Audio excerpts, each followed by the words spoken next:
You just never know how one's night's going to go. Sometimes the class could run late. You could have your cat trying to dive bomb the studio. You just never know how a night's going to go. But I think I know what we're in store for. We're in for a great conversations because that's what we do here on Bar Conversations.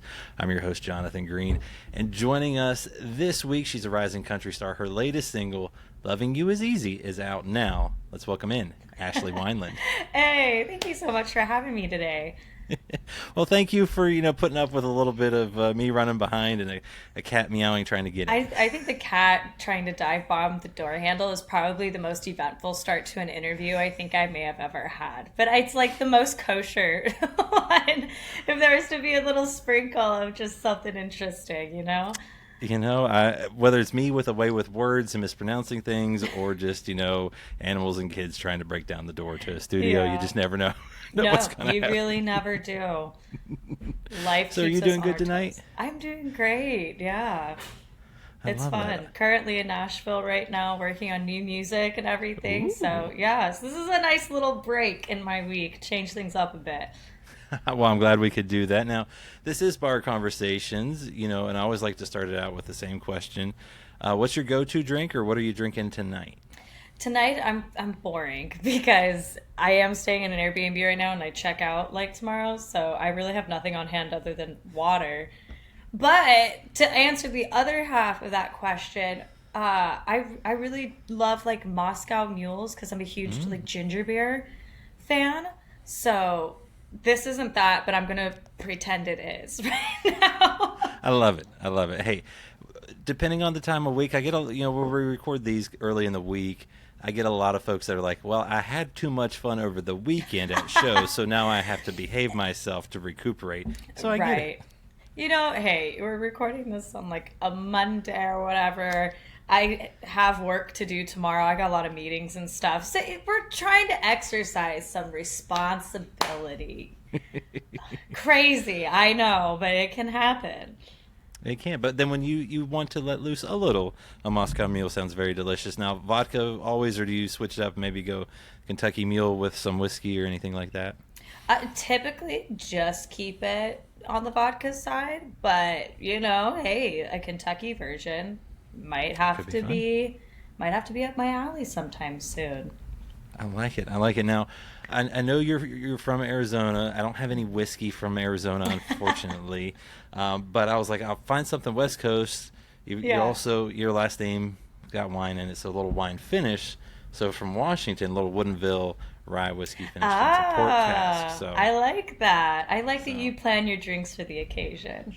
I try. Some are easy. Some come together a little easier than others.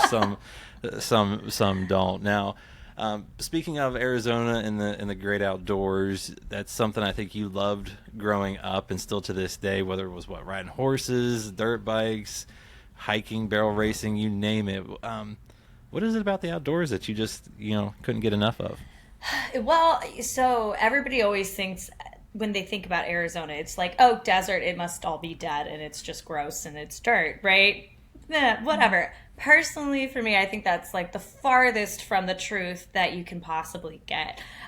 It's so beautiful. Desert in itself is just really gorgeous with all the rocks and cacti, and there is greenery out there. But Arizona, especially, has such like a wide array of different ecosystems, for lack of a better way of putting it, that you can go see. We got prairie, we have forests. You could drive 2 hours north from the valley and be in huge forests and have snow. So it's just got so much to offer. And for me, being outdoors, obviously, I love a good connection to nature. I think it's so soothing, it's so peaceful. Just any opportunity to soak up the beauty of God's creation kind of deal is always good. But I also find a lot of fun in just being able to go out and move my body and do something that interacts with the environment or with animals, especially like you mentioned. I love horseback riding, and trail riding obviously combines those two things together so very well. One of my personal favorite riding spots is out at like the Salt River in Apache Junction, Arizona. I actually shot my I'm Gonna Ride music video out there. So it's stunning. You got wild horses. There's really not much to not love about it at any given time. So I find there's a lot of really great adventures and opportunities in the outdoors. Well, I love that, and I think you can always find something pretty cool anywhere you go and get to explore the nature there. And you know, you talk about, you know, loving the outdoors. You grew up in Arizona. What impact did that have on you besides that love of outdoors? Yeah, okay, so to add on to that, as far as misconceptions about our lovely state of Arizona, a lot of people, especially when I tell them I do country music and that I'm from Arizona, and they talk to me a little bit more and to figure out the things that I love, they go, "Really? You seem more southern than that." And like, Arizona doesn't scream country to me. So far from the truth. There's such a humongous Western culture out there. And I always have to remind people it is different than like your Southern culture. It's the Wild West kind of vibe out there. We got a lot of ranchers. There are farmers and stuff out there, but it's a little bit more rough and tumble. The history's a little bit more in that pioneer Western spirit as it is so much that deep South kind of vein. But I really love that. It's helped shape my writing. It's shaped what I really love in music, and that is really strong country energy, a little bit of grit to it. So I embody all of that in what I do. It's, like I said, been such a huge influence. And of course, like I said before, the communities of people out here that really just embody what I think a true Western country kind of spirit is also influences me greatly. I was gonna say, I mean, everything you're saying screams country music when you get down to the core of it, of you know, enjoying nature, enjoying outdoors, enjoying Yeah. the community. I mean, it's just as if people, you know, leave their home a little bit on occasion, they'll get to see some pretty cool sights, because as you said, there's country everywhere, whether that's, you know, the prairies and the mountains way up west in Wyoming and places like that, or the cowboy culture. I mean, California's got a huge one. Arizona, all of Nevada, all of those places, the Yeah. rodeos, things like that, are still going on more so Yeah. maybe than back here where I'm at. Right. I mean, don't get me wrong. We sure have our yuppie kind of areas too. But yeah, it's not that hard to go find the things that I think really make a cowboy spirit, if you know what I'm talking about. Absolutely. Now, did you grow? Obviously, like I said, you love the outdoors. You got that cowboy spirit in you. Did you grow up though in a musical family? Where did that love of music come from? So, as far as anybody actually playing music or singing, no. I am the random anomaly in my family as far as that's concerned. However, I did come from a family that did appreciate music. So it was not foreign for me to attend concerts growing up or just to have music on and around in some capacity growing up. And the music was always very eclectic too. I listen to a little bit of everything, and I still do, whether it's obviously my lane of country music and all the different eras that that entails, or listening to pop or classic rock and just all different sorts of things, you know, rap even. I love a good Broadway musical here and there. It's really all over the place. So my family loved music just in general and still does, but but no. Where did I inherit my ability from? We don't know. My parents to this day still go, yeah, I just, no idea. Hey, I'm hopeful for that for my daughter, because you don't want to hear me sing. You don't want to hear my wife sing. She's at least played a few instruments, but yeah, we're hopeful for Mary for Mary Addison, because nope, I can talk, I can't sing. You know, it's whatever, singing in your car, if nobody hears you and stuff, if that makes you happy, that's all that matters. You know, it doesn't need to sound good. You just need to have fun. That's true, and we do it, and music is on all the time. And you talked about, you know, having kind of that eclectic mix of growing up around it. So what artists though made an impact on you, or what music made an impact on you as you grew up, and even to this, you know, day and age? So while I listened to a wide variety of music, obviously country music was really the forefront of the majority of what was on at the time. And for me growing up, I always really gravitated to my powerhouse vocalists. And in country music at the time, it was Carrie Underwood, it was Miranda Lambert, Gretchen Wilson. But even outside of powerhouse vocals, and of course all of them are incredible writers. They have fantastic music that I think has such a fantastic energy live. I even grew up listening to stuff older than that. My grandpa was always very fond of pulling me on his lap when I came home from school and singing Hank Williams to me, and that much older era. So I grew up with an appreciation for like the Patsy Clines and the Dolly Partons or Loretta Lynn's of the world. But really, as I said, it spans so many different eras and genres. So Jody Messina is also a really big influence for me with her writing and her style. Some fun music from Patti Loveless and those gals too. I think they had such great voices, great careers, and especially wonderful songs. So when I think about in a writing room what I want to create, what gets me excited and what I want to share, I think back to those gals and their music and the songs that they wrote, and try to put a little bit of that influence into what I'm doing now. That's not a bad group to want to maybe pull a little experience from. And Yeah. for you, you talked about you didn't really grow up in a musical family, but you had the love of music, found it. Your career kind of kicked off when you were a young teen, haphazardly. Is that kind of right? Like, how did that occur? That's a good word, or maybe for not, it. but a chance demo of some cover songs all of a sudden sparked a career. I don't think my parents fully understood the monster that they were unlocking when they did that for me. At the time, in my early preteen years, I had been exploring music more. I had been in school band for a couple years, trumpet player right here. But I also was starting to get into singing. So I was doing school choir. At the time I was competing in pageants. So I was also doing that as my pageant talent. And at some point, I think it was my dad really who had the idea to be like, well, she really likes singing. She likes music. Why don't we just give her this chance to just go cut a couple cover song demos in the studio and see how she likes it. It would be a fun opportunity to do something she likes. And it was downhill from there, Or it went real well for you. Well, you're right.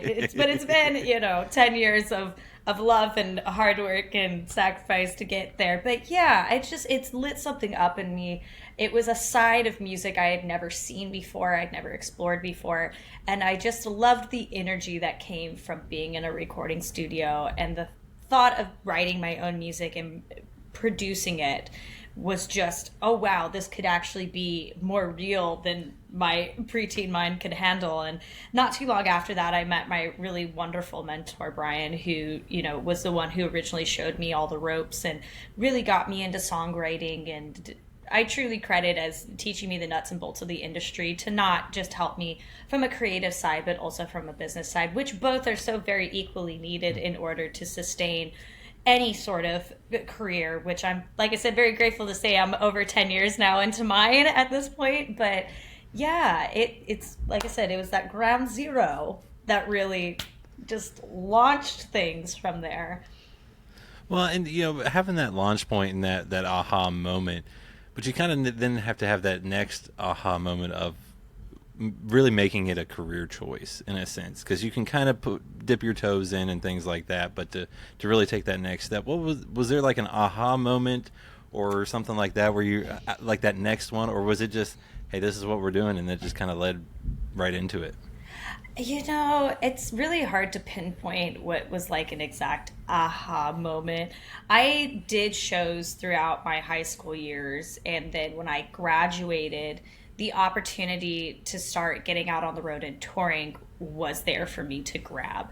And I'm grateful that I had the opportunity to start as early as I did getting out on the road. I pretty much have toured now every single year since 2016, 2017, which is a long time. So I feel like once that really started going and taking my show on the road and showing my music to people, it just really getting to see how excited people were about what I was trying to do, the art I was making. That to me is kind of really oh, wow, a kind of moment. But I think the real just trigger came because I was raised with the belief that if it's something you really want to do and you want to pursue it with your whole heart, that you just go in full bore.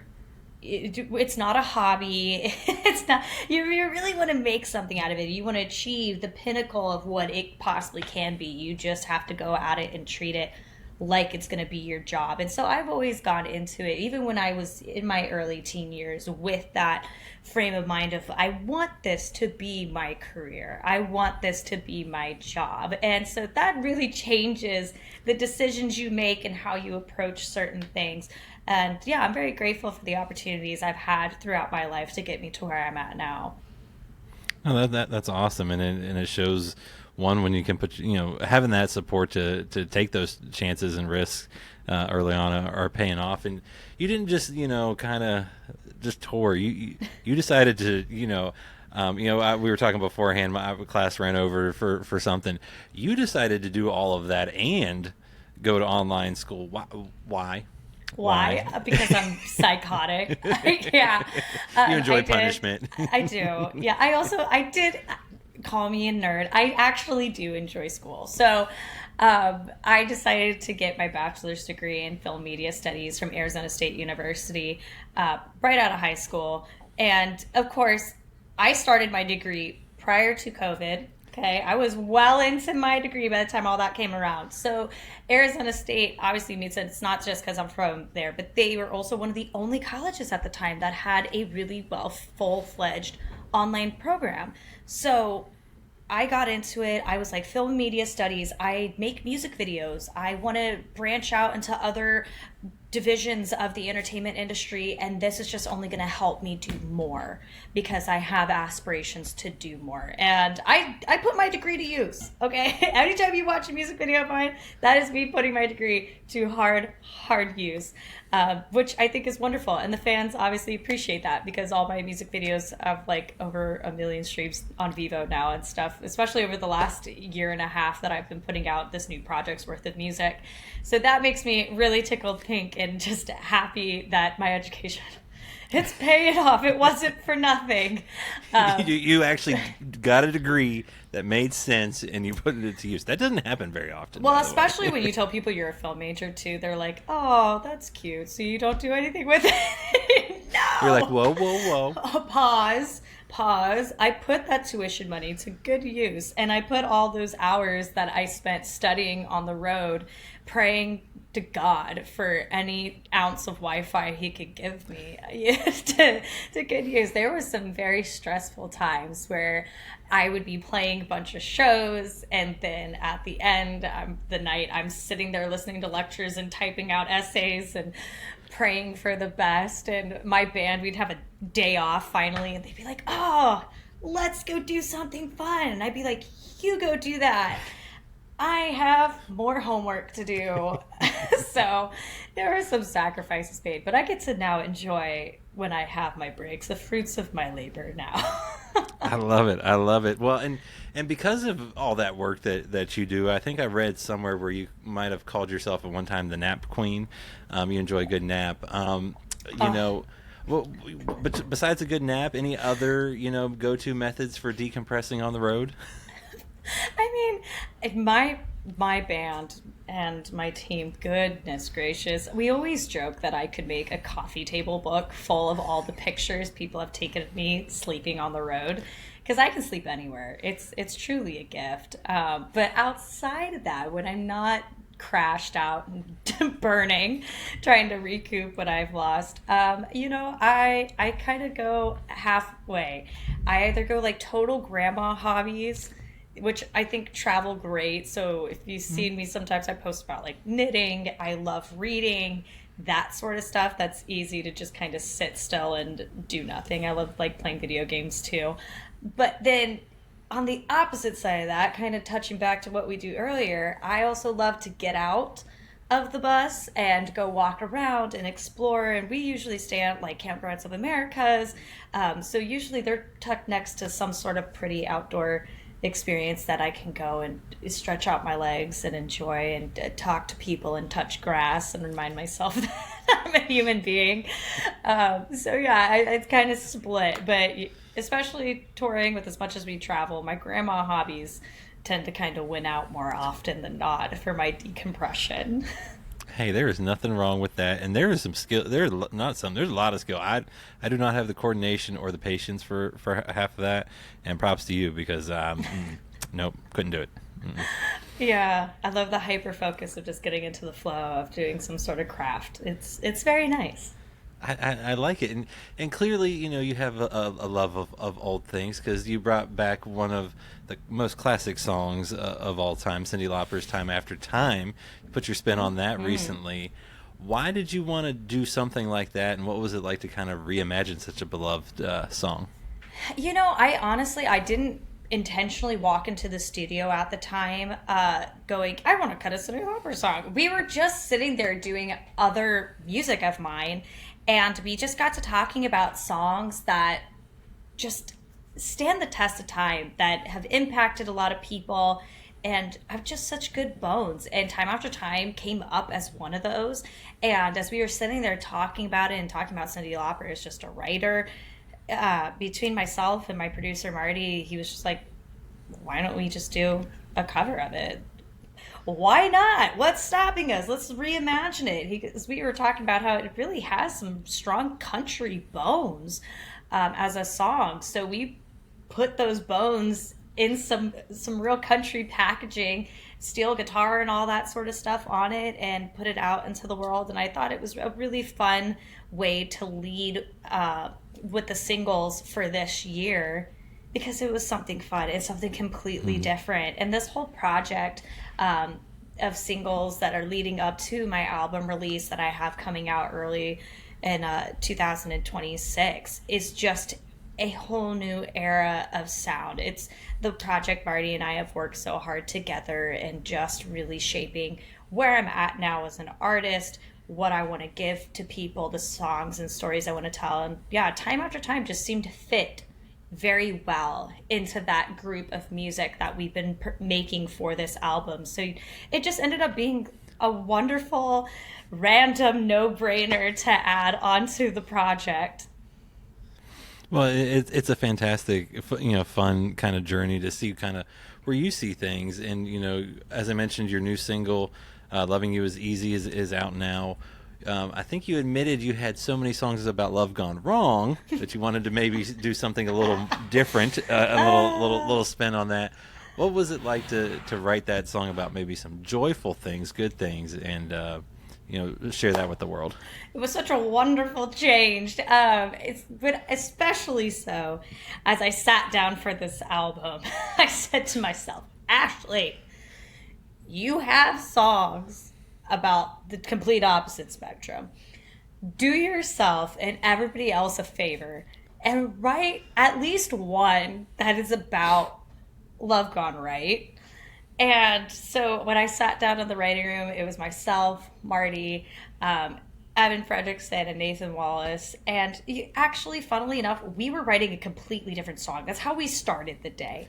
And that wasn't totally jiving in the room at the time. And Nathan turned around and he looked at me and he said, "Are you open to pivoting?"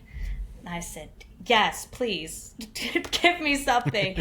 And we had written the music was there, and I had made it known I wanted to do something with Love in a Positive Light. And he was like, "I just keep hearing Loving You Is Easy when I'm listening to this melody." And I said, "Oh, I love that.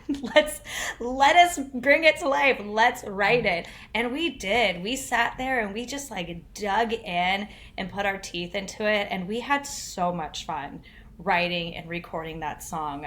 It was definitely, and I think listening to it too, it just has such a lighthearted, joyful feeling. And I think it carries that so strongly because that's where we were at in the writing room with it, putting all the tracks together, just having so much fun bringing that beat in those lyrics. And even the bridge and stuff gets a little scatty and it's kind of jazzy. So yeah, I was happy. And of course on the album teasers, there's some more feel good kind of love songs. There's also some the other way as we speak right now. My next upcoming single is a song called Love Letter. Which way will that one go? Who knows? guess you guys will have to wait to find out, but it's coming. So yeah, it definitely had some fun writing some different tunes for this project. Well, it comes across too as something you just had a ton of fun with, and I think you also had a little bit of fun putting that degree to use in the music video, as it was a little bit colorful and fun and things like that. What was it like to do the music video for that? Because the song is so bubbly, I knew I wanted color. And I was just sitting there going, how do we make a country song and art pop have a baby together and make it come to life? And I found this perfect content house in Phoenix where we shot the music video that had all the backdrops, all the colors and the pool floaties and stuff that I was just like, this is perfect. It's everything I imagined. And I didn't want it to be anything crazy as a story. It just was supposed to be fun, lighthearted. You just watch me kind of sing this declaration as I'm running through this really crazily decorated house, having the time of my life. And yeah, I love to see people responding to it. It's the other day I looked at it, it was over 500,000. It's trucking its way up to 1 million to meet all the other music videos. So yeah, I'm really happy with the way it turned out. It was a fun one to put together. It was definitely my most colorful video, for sure. So if you haven't seen it, go watch it. There's some neon and all sorts of things in that one. And you know, you talk about working with Marti Frederiksen, your producer. He's a Grammy-nominated, multi-platinum producer. What I think you've described working with him as pure magic. I mean, what is it about that collaboration and just, you know, the vibe that you two have in a room that just works and works for you all? Yeah, I just trying to find words to describe what it's like to work with Marti is, it's kind of hard because, like I said, it really is pure magic. I respect his creative genius so very much. If you go on like a deep dive of just some of the projects he's laid hands on, the songs that he's written, you just sit there and go, holy cow. But he's such a calm, laid back dude at the same time. So it's really fun when we're in the room together making music, because you watch him kind of go from this like chill, calm cat to he gets really excited about something, and it's like orange cat energy. We just like have a total 180 on the personality, but it's so cool. And especially writing with him, it's so free flowing, and the way that ideas just come, and it's really taught me to not be afraid to try anything and just throw stuff out there. I was just at a writing room with him and John Mabe, and the motto of the room that John brought was like, dare to suck. You know, we just throw things out there and see what works. And that's where the magic really comes in, is it's like, well, let's just try it. Let's just make it happen. Let's see how it sounds. And it's been fun to discover where songs are going to go and how they evolve just by having that you know, dare to suck mentality. We're just going to go, we're going to try it, and maybe we'll do something cool and revolutionary. Maybe we'll just scrap it and try, you know, to do it over again until we get it right. So I feel like we have such a great mutual respect for one another. I am so grateful, considering what he's done, that especially being an independent artist, that he sees the vision of what I want and loves it enough that he takes me on as a client and works with me, because I know there's a bunch of other people demanding his time as well. So it's very flattering as well as very humbling, and always a great learning opportunity. But yeah, it's a flow. It's a very interesting flow, but we have a lot of fun at the same time while we do it. Well, and as I've talked to numerous people, whether it's either in the whiskey, beer world or in the music world, they always go, sometimes you just got to write that bad name for that beverage up on the wall, get through to them until you get to the good one. And it makes sense too with songwriting. Might write 50 or 50 ones that don't work, but man, when you get the one that does, it's pretty special. You know, it's really funny too, like we've had situations in the writing room just this past week where it's like somebody throws out something that everybody's like, no, but because you threw out that no, it made somebody think of something that was a yes. So it's just truly like hanging on Buck and Bronx style to get through it until you find those little nuggets that make the songs, you know, what they end up being and as special as they are. Well, and you talk about Marti, and people that may not know, he's done Ozzy Osbourne's Dreamer, Carrie Underwood's Mama's Song, so just a few good songs out there. But he also brought songs to you, like you said, that collaboration, whether it was Heartbreak Boots, Crank It Up. I mean, what was it like to have him bring you some songs that could be for other people that originally or whatever, and you were like, and he thought you would be perfect for him to bring them to life? Yeah, this is my first project, I will admit, that I took on pitched songs that I wasn't a writer on. But, to me, the most important thing when we're putting a project together is to try to find the best songs for the project. Yeah, I don't have ego as far as that's concerned. I love to write them when I can, but if something really good comes across my desk, I'm not going to say no to it. So yeah, like Heartbreak Boots and Crank It Up, and both of those songs have Carrie Underwood as a co-writer on them. He came and he was like, I think these would be great for your voice. I think you have the right energy to deliver them. What do you think about them? I was just sitting there going, really? we can cut these? And that takes the process of me actually going and recording the demo, and then it has to go to the other songwriters, Carrie's team included, and get approval before it could even be cut by me. And everybody gave it thumbs up. So to me, that was super gratifying and very, in a way, validating, because I was like, oh, I really want him, but now we actually got him, and we got everybody's approval to do him. So that was definitely a highlight moment for me. I was really happy, especially to come out the gate with Crank It Up as the lead single for this album project last year, because it just really set the tone for really the sounds that you're going to hear on the album as a whole. It's strong, it's gritty, it's got country, it's got rock, and yeah, like I said, we got to do a lot of fun with the music video on it, with some ATVs and dirt bikes and all sorts of good stuff on it. So it was a lot of fun, and yeah, I just think it really helps set the tone for what we have coming forward to release for everybody. Well, and like you said, sometimes a song comes along that you just see yourself, or you're like, damn, I really wish that I wrote that, but I'll take it. It just makes sense. And you talk about other songs that you've brought to life, especially on music videos, since that is something near and dear to your heart. Tumbleweed, which you released last fall, over 1 million views.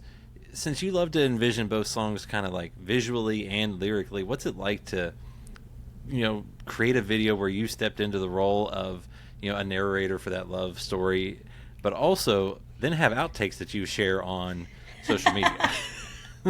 Of a tumbleweed that maybe didn't, tumble. I had so much fun filming that reel. I was in Nevada when we recorded that, and I'm glad you thought it was funny, because I thought it was hilarious when I did it. But I'd love to just really try to think outside the box for my music videos and find new angles to tell the story. So for Tumbleweed especially, when I sat there, I didn't really envision myself being like the focal point of the music video. I really wanted to tell the story like the song does, because it's written from that third person kind of point of view. And so we got two amazing, they're actually a husband and wife couple that played the leading man and leading woman for that. And it was actually fun because I got to be more of the director for that video as well, because I was more behind the camera for the majority of it. So that was really fun too, to be able to sit with my videographer Joseph, and we just sit there and I'm like, okay, well, what about this? And then telling my actors, I'm like, okay, I wanted you to do this, or I need you to a little bit more of this, which I just think at the end of the day helps to really capture what I envisioned it to be and deliver the message and the visual story of the song in the way that I wanted it to be delivered to everybody when they watched it and as they listened to it. So it was a lot of fun to kind of just be that narrator figure in the back, just singing in all the locations and watching the story unfold. It was a pleasant change to get to kind of wear some different hats for that video. Well, and for you, whether it was the people you grew up listening to, or even what you get to do now, bringing the songs to life through music videos and things, storytelling. That's kind of at the heart of everything. What is it about going that route with songs, and then obviously letting the songs come to life in the music videos and so forth? What do you love about kind of that storytelling aspect of everything?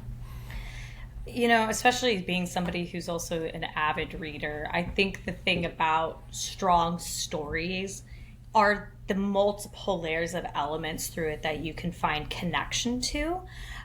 So whether it's some sort of kind of analogy in the song that makes you think about the situation, the actual story itself and how it plays out, or just the feelings that it evokes. There's so many layers, and especially when we start adding the visual components into it with music videos, that we can really start hitting a bunch of different points with our listener and our fans, to really just make that story even more impactful. To me, if a song doesn't have a story, if it doesn't have some sort of direction that it's going in, is it really got good bones? It could be catchy all day long, but I think if we want to have music that means something and that people really carry with them throughout their lives, that lasts longer than just, a summer bop anthem kind of deal, it needs to have some sort of substance to it. So yeah, whether I'm in the writing room crafting that story for the song, which obviously that's where it starts, is in the writing room, in laying down that foundation, I always very much keep that in mind. And then, like I said, as we transition into getting ready to release the song and producing that visual with it, with the music videos, then I get to go deeper into it and go, okay, well, what's another side of this story, or what can I do visually to just enhance the things that maybe the song already has in it. So I get to have a lot of fun there, whether I have my little Taylor Swift moments and I kind of throw in some fun little Easter egg visuals that I think bring out those moments, or just really try to do right by the song. And like Tumbleweed especially, we're going to play out this story verbatim the way it's going to happen, so that you get the full experience of it. Or we kind of deviate and we go somewhere else and have a little bit of fun of it, that like Loving You is easy and stuff. It just kind of depends on my mood, obviously, as well as the song. But yeah, I think storytelling is so cool because you can do so much with it, and you can connect with people in so many different ways because of it. So it's really great, especially when talking to fans, to hear their experiences with the song, what they connect to with it, and then how does that translate and how they carry the song with them throughout their lives. No, I was gonna say that's the best part is when people see themselves, whether it's how you saw the song go on, or it took them to a different place. Those are pretty special moments. Yeah, no, it's absolutely beautiful. And I think that's also the other part of it too, is you might interpret it one way, and then you get to talk to somebody and they go, yeah, this made me think of this life experience or this, and it's completely different than what you necessarily had in mind when you wrote it. But I think that's just as beautiful. And that's also why I don't necessarily love when songs are a little bit more on the vague-ish to interpret side, to tell people what I was thinking, because I don't want you to be influenced necessarily by my point of view on it. If you have the opportunity to experience it in your own way, that's amazing. Like my song, I'm Going Home. I've never sat down and actually explicitly told in an interview or anything exactly what was running through my mind when I wrote it, because it's one of those songs that can be interpreted in so many different ways. So I want people to have that experience for themselves, to kind of lean into what does that mean for them. So what did you have in mind? No, I'm just kidding. Well, No, but I mean, and that's the beauty of music, is it can transport people to anywhere at any time in their life. And I know for you, in addition to music and things like that, you have other things that are near and dear to your heart, and you have, inspired by the many loved ones who are veterans, you use your platform to raise awareness and funds for veterans causes. Why is that something that you also like to do, and kind of give back that way? That's always been a cause near and dear to my heart. Obviously, as you touched, I have a lot of people around me, whether that's family, just loved ones that have served in our nation's military. I've also just now done enough charitable work in the community with organizations that support our servicemen and women or our veterans. And it's unfortunate to say that even though, yes, they have access to things like the VA and some other benefits and stuff, that's unfortunately not enough for some of them. And there's things that they carry that just surface level things are just not enough. And I'm a firm believer that, especially after talking to people and hearing their stories and the things that they've gone through, especially if they've been deployed and whatnot, that they've experienced, and they come back and they carry and they kind of deal with. Anything that we do to support them, to me, is always should be more, because they did that to protect our rights to just be able to sit here on a night like tonight in the comfort of our homes, sipping drinks and talking about doing music for a living. It just is an example.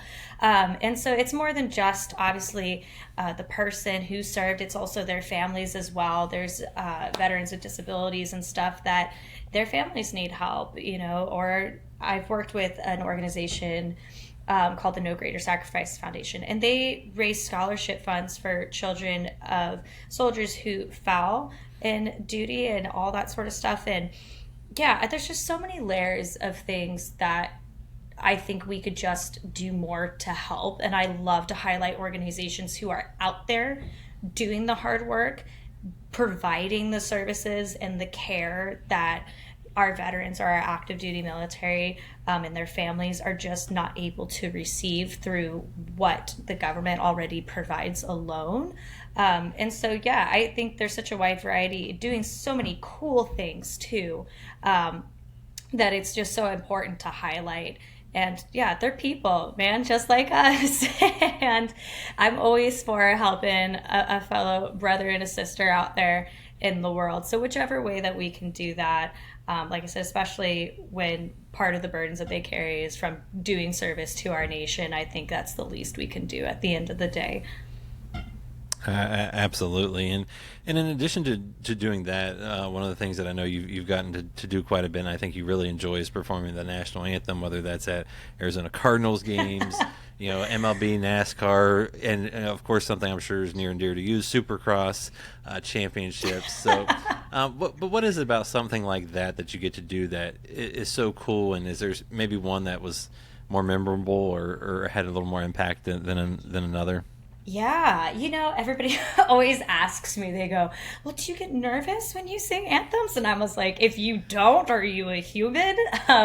It's one of those no things pressure, that, right, on that one. Right, yeah. I mean, no, I'm cool as a cucumber. I've done many of them, and so it does get a smidge easier with time and repetition, but also at the same time, it's one of those songs that it's truly not about you.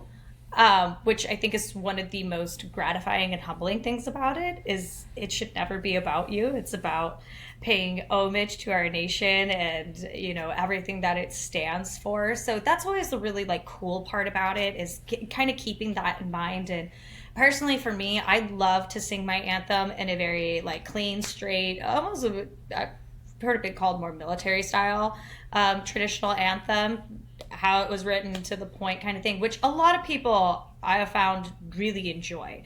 So I get a lot of compliments for that. But yeah, it's just really the honor of being chosen to come and represent everybody in that moment, to kind of lead the audience through this anthem moment. That's always really humbling. And as far as one that always stands out in my mind as a whoa kind of moment, I was scheduled to do an anthem for the Arizona Cardinals, and it was the year that Senator John McCain had passed away, and that game was the first game after he had passed. So I didn't know till I got there.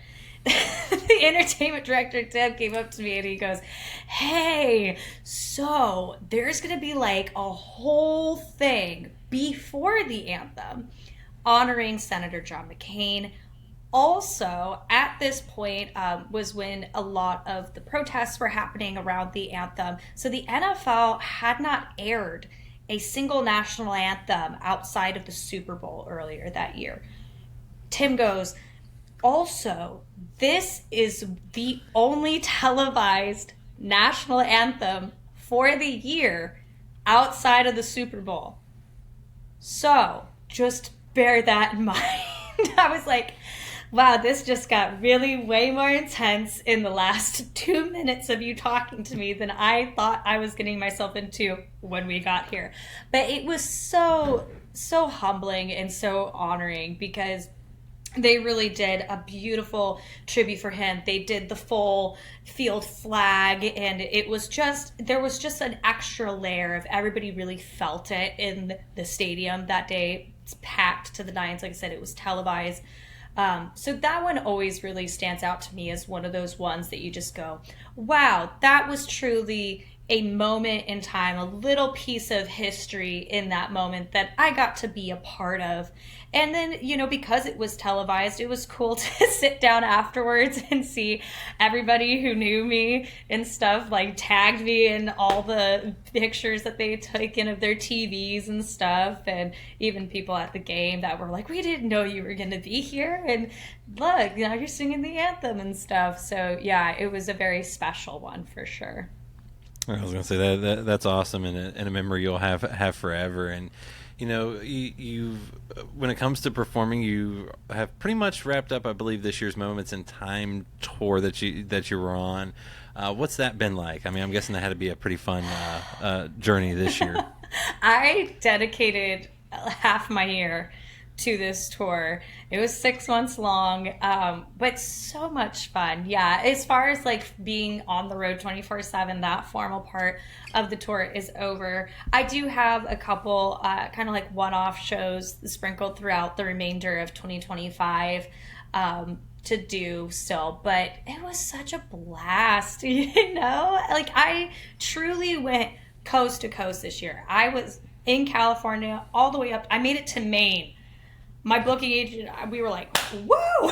We high-fived each other because that was such a goal, was to hit that section of the East Coast, because I've had so many fans up there for so long that every tour season I put out a schedule and it wasn't on there. They were just like, I was going to say, keyboards come out and they're like, come they're on like, now. Do you hate us? Why do you not want to come see us? But the routing it's never... really far up. Right. It's really far up. Really, especially coming from Arizona. So it was fantastic that the routing worked out this year, that we made it happen. And so my team and I were stoked about that. So we got to spend like a good 2 weeks up that way. But yeah, we literally went coast to coast, everywhere in between. Shout out to my peeps in the Midwest who like were our runners between all that stuff. They treat me so well out there. I love all my fans across. But yeah, Midwest truly knows how to party for sure. But so it was very gratifying. It was a very well-rounded tour. Like I said, it was long. We were out on the road for months at a time. I think we really only got, I say this lightly, like one proper break. And I say that like this because everybody else got to go home. And I came back and I filmed a music video. And I actually shot the Loving You Is Easy music video during that time. And I did like a bunch of other stuff that was like, we either get it done now or it's never getting done for the rest of the year during that week. So it was just like, go, go, go, go, go. And then we were back on the road and that was just like, meow, full speed ahead. It was nuts. But like I said, I'm always so grateful for all the shows we get to do, for all the people we get to see, the experiences we get to have. I love connecting with my fan community in person. It's so gratifying to see people who are, you know, icons and just usernames actually come and see you in person, and the relationship that you build with them online, watch that evolve into a face-to-face interaction. Like, I had a fan come out to a show in California, shout out to Don, and he showed up in a shirt from my very first ever merchandise drop. Wow. That was about like, he might be an OG Winelander. Winelander. That was like anywhere between like 12 to 15 years ago. that makes me sick to say that number, but still, that was like, I saw that, and he had left a comment that was like, oh, I'm gonna come in my merch and stuff, and I'm thinking it's something of the new collection, and he came in that, and I was like, where did you get that? And he was like, I bought it when you first like released them. I've been around that long. I was just like, holy cow. But yeah, to just see the impact that, you know, me writing some silly tunes in a room with people can make an impact on other people's lives, and that it actually matters enough to them that they'll come drive stupid distances to come see us, or, you know, hang on to t-shirts for 12 years waiting for that prime opportunity to actually wear it and come see us in person. Yeah, it's those moments that I sit there and I go, this is why I do music. These are the moments I live for. This is what I cling to when the business side of it wants to just make me pop my eyeballs out and go, like, just give up. Like, because we do get to those points. I think anybody does with anything you do in life. At some point, you just get frustrated because, you know, life's life, and sometimes it's not wonderful and fantastic, and then you experience those moments and you go, that's why I put up with it. That's why I bang my head against the wall some days, is for the payoffs of those moments. And tour for me, and being able to be in front of people, is that payoff. I always say that's my dessert. Everything else is like the broccoli of life, but that is truly I get to have my cake and eat it too moments. I was gonna say you got a great group of fans, the Winelanders. You know, yeah. you've been able to do so much. I mean, you know, what's for you when you're able to actually be out on the road, share those songs? What's the best part about being, you know, on stage and kind of bringing? Obviously, it's one thing to put a song out, it's one thing to put a music video out, but it's another to actually share these songs with people face to face. I always say that my greatest joy and the biggest part of my job when I go and do live performances is I consider myself a facilitator of fun. It is my job for however long I have you, whether that is, you know, a 30-minute opening slot for a big headliner, or I got you for 2 hours, to just make sure that that time that we have together, you don't think about anything else happening in the world other than what we are doing in that moment. And to me, that should always be that we're there to have fun. Every now and then I might make the show, you know, ebb and flow a little bit and get you in the feels for a second before I switch the gear back and we're in party mode again. But truly, I always plan my shows and really my music with the intention of, in a live setting, I just want people to have the time of their lives.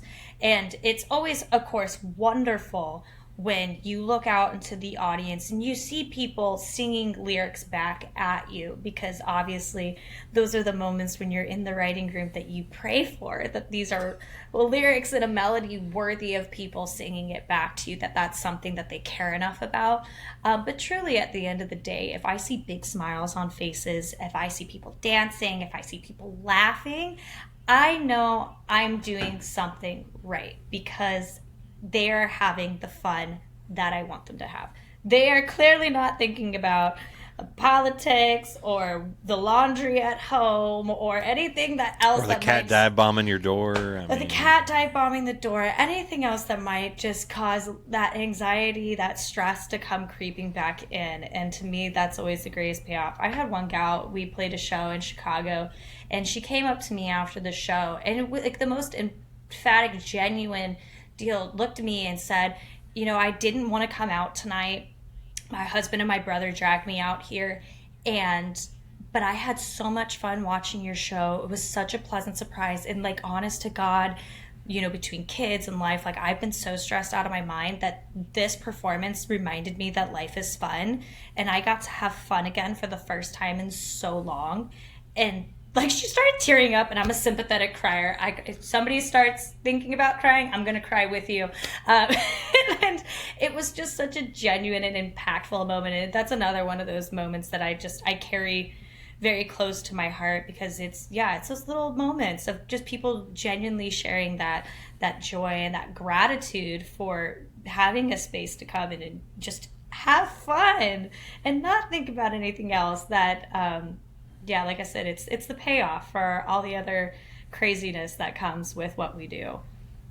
Well, and that leads perfectly into, with as much as you love the live show, obviously at the start of the show, I always ask what's your go-to drink. You love a good Moscow Mule. So now I got to figure out this is always a fun question for me to ask as we get toward the end. And that is, what is your favorite song of yours to perform live right now? At the moment, I actually really love performing Loving You Is Easy. It's one of those songs where I know this might sound cliche because it's obviously like the most recent single, but it's truly one of those songs where if I maybe come into a show carrying some extra stress from whatever might have been happening behind the scenes, like we get to that song and you have no other option but to just get the biggest smile on your face and have fun. You start bopping along and singing and everybody else is in there, and it's like that trick where they say if you're feeling bad, you should just smile. And the act of smiling makes you feel better. It's one of those songs. It's like you just start singing it and you just start feeling better. There's no way to sing that song and be miserable at the same time. Faking. You can't like fake it till you make it kind of thing. So it's like if there's ever anything that's a little bit heavy on the mind at the time trying to take me out of the performance, if we sing that song, right back in it. Not thinking about it at all. We're having a blast. We're having fun. You just can't help but smile and have a good time when you're performing it.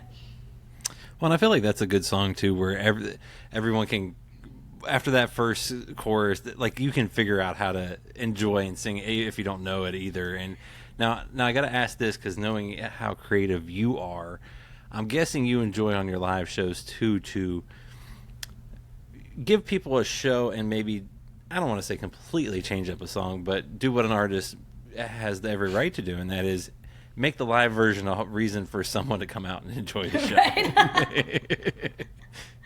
Yeah, we definitely have a lot of fun. I will say I do like to get a little creative with some of my cover song choices to throw into the show just to mix things up and have fun, because I like to sing other music too outside of my own.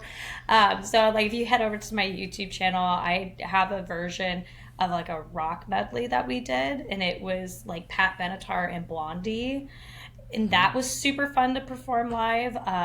I don't think I've posted a video of it yet, but I have a really kind of jazzy, slowed down version of Folsom Prison Blues that I do live.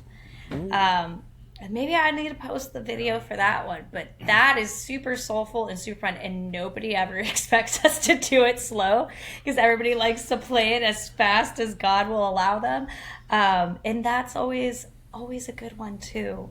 So I get to have little fun moments and switch things up a little bit. See, I love that. I can't remember what the songs were, but when I had Ian Munsick on, and he's like, yeah, I bring out like a boy band song, a little medley and throw people off, and it's just fun. It's fun. Right. Yeah, I've seen him do Sabrina Carpenter. It's like, you just go have fun. Do something different. Yeah, absolutely. And obviously your new song is out. Loving You Is Easy. Fantastic song, by the way, if I haven't said that. So you've mentioned all this is leading toward an album at some point. So what can folks expect? Obviously, there's not much time left in 2025, but 2026 is right around the corner. So what can you tell us that won't get you in trouble? You know what? Thank you. God bless you for phrasing the question that way, because everybody's always like, drop the details, spill the secrets. If anybody knows me well enough, they know if you get me in the zone, I'm going to gab and I'm going to spill more than I probably should. So I'm grateful that you put the caveat without getting yourself in trouble. You can get yourself in trouble, but that's all on you. It was not me that did that. I could, but I am trying not to. So obviously, like I said, album coming out. That is coming out in early 2026. And when I say early, right now, I'll just let you in. It's sometime in Q1, you guys. That's about as far as I can get right now. That's a good window. That's a good tease. It's narrow enough that you might be able to guess it. You know, there's like 12 weeks in there that you could possibly plan something on. But yeah, obviously, like I mentioned before, I got a new single, Love Letter, coming out a little bit later this year. That one's looking like it's going to be a November release. You said this drops next week. You know, I'm trying to do the calendar math. So yeah, I will say it drops November 20th. So you guys can stream it then. Yeah, I said don't get yourself in trouble. I think you already got yourself in trouble. But I was like, oh, by the time this is out, the pre-release like stuff will be out. So yeah, it's going to come out November 20th. That doesn't get me in trouble with anybody. The album, like I said, the closest I can get you there as far as date goes is Q1 for 2026. So there is a date. I just can't tell you yet. But there's a bunch of new singles off of that album that will also be released with stuff. So while the songs you know and love, like Crank It Up and everything, those songs will be on this project, but there will also be some unreleased stuff when the album comes out that you guys will get to hear too. So really looking forward to that. Obviously, like I said, I tour every year. So there's, of course, going to be a tour in 2026. So just keep an eye out on that if you want to get more details about those dates. Of course, anybody watching, you can go to my website, ashleywineland.com, get all the details there. We also post on bands in town and all that sort of stuff, so you can go follow us there if you use it, get notified when we have a show in your area. I really love that application because it just is a one-stop shop for everybody as far as details, or if you want to travel and make a vacation out of it. Helps with your travel arrangements and stuff too.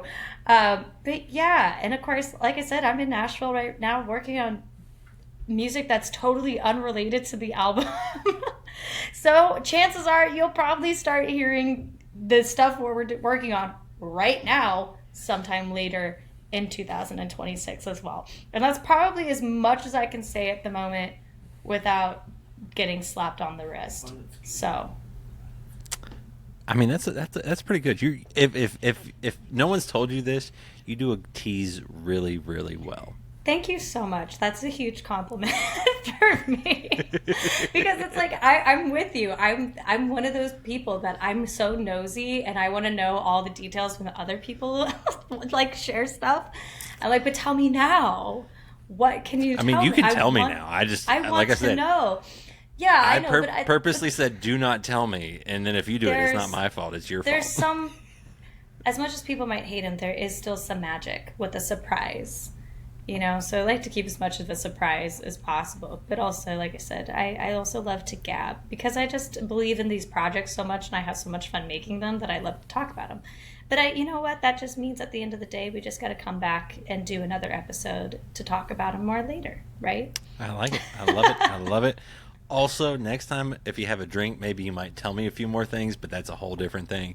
That's it. Oh, okay, I see you. That's where it gets dangerous. You're like, I will leave my harder-hitting questions and the deep, dark, secret questions for maybe when there's a mule under your hand. But yeah, maybe we might figure out what was behind a certain song, where you were at in life. But Ashley, this has been an absolute blast, folks. If you haven't, go listen. Loving You As Easy is out now. It's fantastic. Album coming soon. Part of me just wants to go, what's the title? But I'm not going to do it. There's surprises everywhere. Yet. That would get me in trouble.